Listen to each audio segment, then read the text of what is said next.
Programa Médicos em 3D. Oferecimento Instituto Feminina. Saúde e bem-estar da mulher.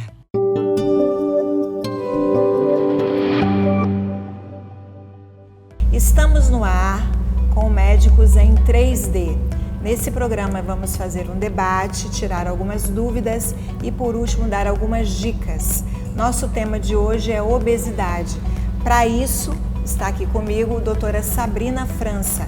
Sabrina é endocrinologista. Tudo bem, Sabrina? Tudo bom, Luza. Obrigada pelo convite. Obesidade é um tema super atual. É um problema de saúde pública. Então, Sabrina, a gente podia abordar hoje mais a questão do tratamento. O que você acha? Ótimo. Acho Vamos que começar, tem muita então, gente querendo saber, né, Luza? Vamos começar sobre o que a gente faz. O que tem de novo? Tem coisa nova? Tem o antigo? Você vê assim, não sei se você recebe no seu consultório, há 11 anos atrás, alguns medicamentos foram retirados, né? Pelo Senado, o governo entendeu que esses remédios deveriam sair do mercado. E esses remédios tinham uma série de problemas, uma série de efeitos colaterais. Eles também tinham uma questão que quando a pessoa parava, ganhava o peso todo de volta, né? Um reganho de peso. Eles saíram do mercado, mas ainda ficou o preconceito contra o tratamento para a obesidade, não é isso?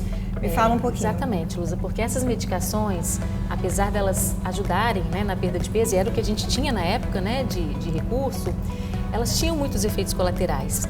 E elas eram usadas indevidamente, em muitas das vezes, né?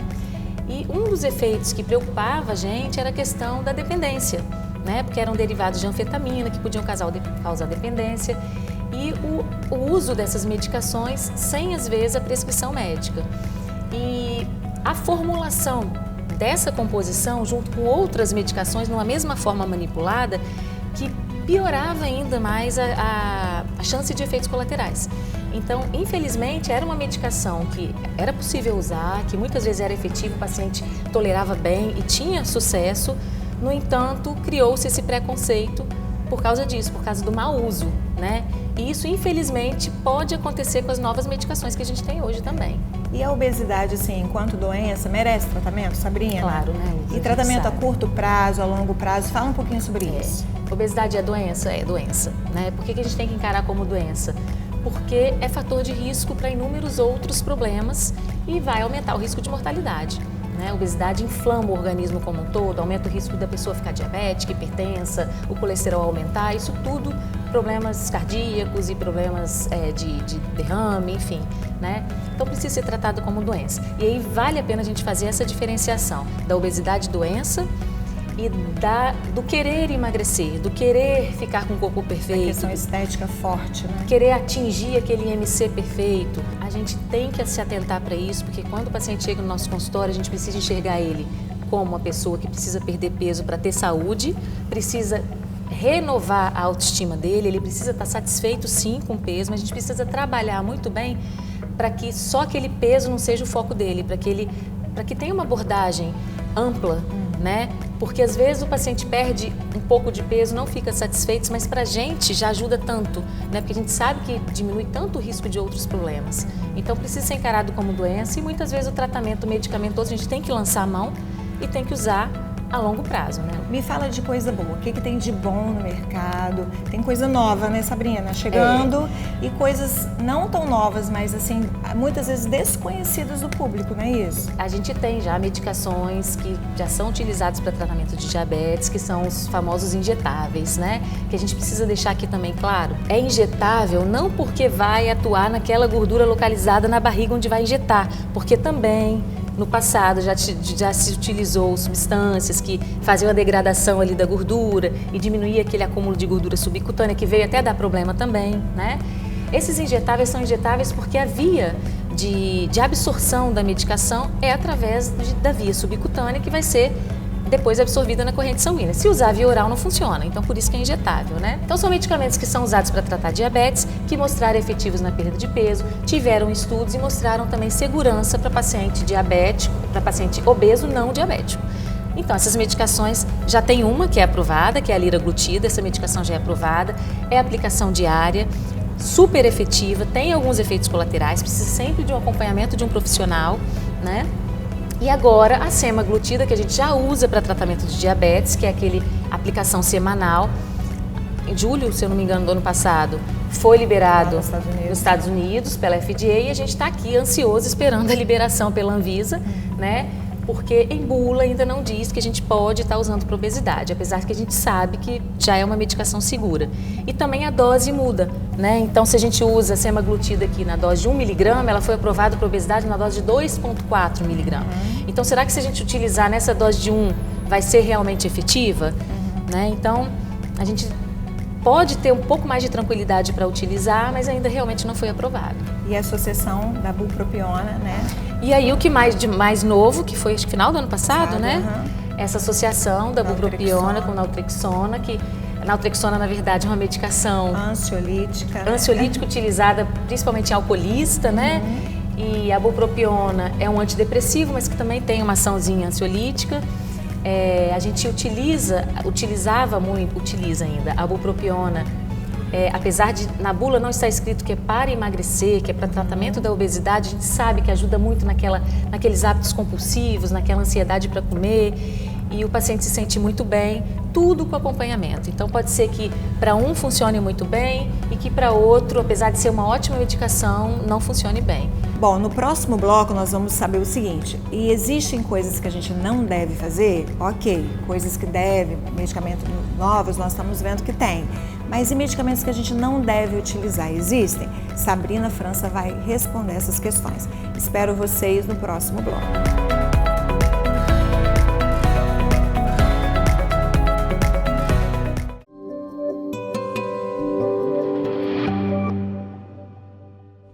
Voltamos com o nosso Médicos em 3D e nosso tema de hoje é o tratamento da obesidade. Nesse bloco nós vamos falar do que a gente não deve fazer. Sabrina, muita coisa errada ou não? Não, nem tanto, né, Nem tanto. Nem tanto. Mas você concorda que o apelo é muito grande? As pessoas querem muito se tratar e muitas vezes estão à procura de uma medicação mágica. E aí elas procuram o médico errado e a medicação errada. Ou às vezes nem procura o médico, que é mais grave ainda. Mas essa associação médico errado ou ausência de médico e medicação errada, quando junta, pode acontecer um desastre. Pode dar ruim. E aí, fala um pouquinho. Então, isso que você falou é muito importante. A gente vive hoje, infelizmente, uma ditadura da beleza, né, Lúcia? A gente vive de rede social, de mídia, e os nossos adolescentes, eu acho que são os que mais estão sofrendo com isso. Nós que temos filhos, adolescentes, a gente sabe como que é difícil, né? Estão sempre insatisfeitos com alguma coisa, porque existe filtro e a realidade é muito diferente, né? E essa questão do comportamento e da autoestima e de como a pessoa se vê, isso é muito importante e a gente tem que estar muito atento, não só com adolescentes, mas com adulto também. As mulheres é o público que talvez sofra mais com isso, mas a gente precisa ter o feeling de perceber o que o paciente está sofrendo ali, porque muitas vezes ele consegue disfarçar até mesmo dentro de casa para a família. E se houver algum distúrbio desse tipo, precisa ser tratado tanto a parte médica quanto a parte também psicológica. Outro dia eu recebi um paciente e ele usou até uns verbos diferentes assim, do português. Ele falou que ele queria performar. Eu falei, nunca ouvi essa palavra na minha vida. Ele falava que ele queria marmitar. Aí eu percebi, né? Eu falei assim, acho que essa pessoa está querendo usar a coisa errada. Me fala um pouquinho desses anabolizantes, diuréticos, hormônios de crescimento. E quando a gente fala da questão estética, talvez performar seja o quê? Melhorar a performance, tanto física quanto estética, né? E aí vem o tal dos hormônios, né? A gente tem que ter muito cuidado porque hoje ficou muito na moda a questão de testosterona baixa na mulher. Então, tanto a mulher quanto o homem, óbvio, gente, testosterona é anabolizante, testosterona é um hormônio que vai fazer lipólise, que é a quebra da gordura, e vai fazer anabolismo, vai formar musculatura. Aumenta o músculo. Né? Não é à toa que os homens são mais musculosos que as mulheres. As mulheres, elas têm um pouquinho de testosterona produzido pelos ovários, pelos suprarrenais, que a gente precisa de testosterona para a nossa libido, para a gente ter vontade de fazer as coisas. Porém, é uma quantidade pequena. E é fisiológico. Se a gente começa a querer usar a testosterona para melhorar essas coisas, a gente vai causar um curto-circuito no nosso controle hormonal, né? Então a hipófise, que é a nossa glândula que controla todas as outras, ela começa a entender que tem hormônio em excesso, e realmente tem, você está usando a testosterona. Seja através de gel, de pílula, de injetável, tudo é uma sobrecarga. Ela faz um bloqueio, para de estimular, o ovário para de funcionar, a mulher de repente para de menstruar, começam os efeitos colaterais do excesso de testosterona, que a gente sabe. É acne, queda de cabelo, engrossamento da voz, aumento do clítoris, agressividade, distúrbio mesmo de comportamento, então aumento de pelo, é muita coisa indesejável que talvez a mulher se arrependa depois do que, né? E o problema é que os resultados são a curto prazo. Muito Enquanto rápidos. você usa, você tá lá lindona, forte, diminui celulite, de repente você para de usar, além de você perder o resultado, o seu controle hormonal agora está todo truncado, né? Então é muito arriscado. E assim também se faz com os outros hormônios, igual você falou, o GH, né? Os sintéticos, né? Todos esses hormônios sintéticos. Então, assim, tem gente usando dose de hormônio sintético, até de animal. É muito arriscado, gente. Outra coisa, hormônio, a gente sempre pensa, né, que o hormônio tem a ver com a questão da trombose, né? Se anticoncepcional, Já era arriscado. que é um nível baixinho de hormônio, que a gente utiliza sim como anticoncepção, como tratamento muitas vezes de uma menstruação errada, enfim, já existe o risco. Você imagina se fazer uma quantidade de hormônio absurda, né? Então as pessoas não sabem, às vezes tem ali um defeitinho de fábrica, né, uma tendênciazinha a ter um distúrbio de coagulação e de repente vai fazer um simples gel e pode se surpreender. É verdade. A gente tem casos de jovens que acabaram tendo problema sério, não só de trombose, mas até de tromboembolismo, de AVC, por causa do uso inadequado de É hormônios. verdade, eu tenho até um caso de um professor meu que pediu para a paciente dele não usar o chip da beleza, que é outra coisa, né? Que tá os na moda, implantes, os implantes. E ela insistiu, porque esse nome chama muita atenção, né? Chip da beleza, quem não quer ficar bela. E ela teve um AVC 10 dias depois. E esse ambiente de academia que a gente tanto pede para o paciente frequentar, não é, Sabrina?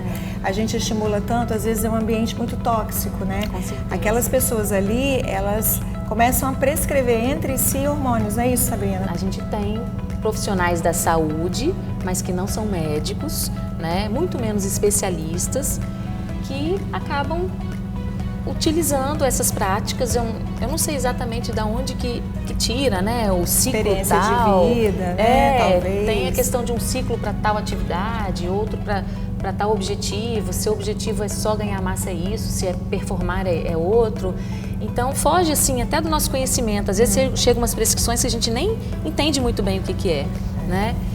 E é muito ilusão. O paciente ele realmente é aquilo que você falou. Muitas vezes ele quer o resultado fácil, né? É muito mais fácil você usar um hormônio e ganhar sua massa muscular ali em 30 dias, 60 dias, do que você começar a se alimentar muito bem, calcular a quantidade de proteína que você está ingerindo, fazer atividade física com regularidade. Não adianta você só comer proteína e não fazer atividade física, ou você malhar pra caramba e não se alimentar bem. Tem que ter as duas coisas, né? O hormônio, ele permite você conquistar isso tudo com muita facilidade. Então é muito arriscado. E os implantes, eu acho que são até piores, porque implante você não sabe a quantidade que está botando. O paciente, às vezes, ele recebe aqueles petrezinhos que vão implantar ali, não sabe nem o que é. Uma vez eu peguei a receita de um paciente que tinha tadalafina, que é um vasodilatador usado para disfunção erétil, tinha, pasma, metformina, que é um medicamento que a gente usa para tratar diabetes, né? Então, assim, olha o risco, sendo que esses medicamentos são por via oral. Como que vai injetar um negócio ali, né? E muitas vezes o implante está ali, acontece isso. Eu tive um paciente que infartou 2 meses depois de ter colocado o implante. E como que você vai retirar? Às vezes não tem como retirar, né? Às vezes é muito difícil. Isso que você falou, achei importante. Algumas alterações são irreversíveis, né? Engrossamento da voz irreversível, aumento do clítoris irreversível. Quem vai mexer naquele clítoris depois para diminuir? Ninguém. Infertilidade irreversível, calvície irreversível. E é esse preço a pagar que ninguém, quando vai implantar, né, o chip, ou vai passar essa testo de boca a boca, ninguém te fala desse lado B, só fala do lado A. E não mostram também, né? Infelizmente, na mídia não é mostrado. Isso vai pra gente, pro nosso consultório, mas não é divulgado. Então, Sabrina, todo mundo que vem aqui a gente pede para deixar uma dica nesse assunto super importante, polêmico um pouco, né?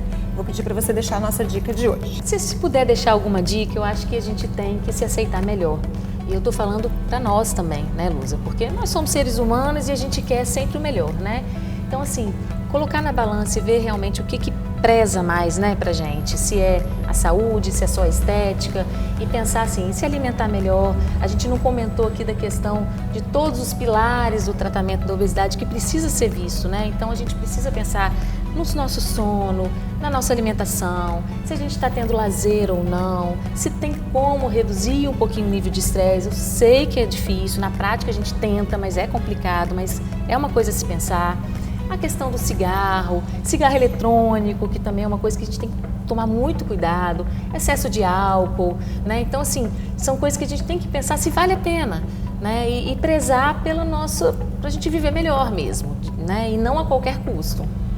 Ok, muito obrigada, Sabrina, por estar aqui. Eu que agradeço, foi um prazer. Esse assunto sensacional, né, maravilhoso, que a gente ama, né? Somos suspeitas para falar. Esse foi o Médicos em 3D, dicas, dúvidas e debates. Esperamos vocês no próximo programa. Esses e outros conteúdos você encontra no YouTube da TV Ambiental, a TV que te reconecta.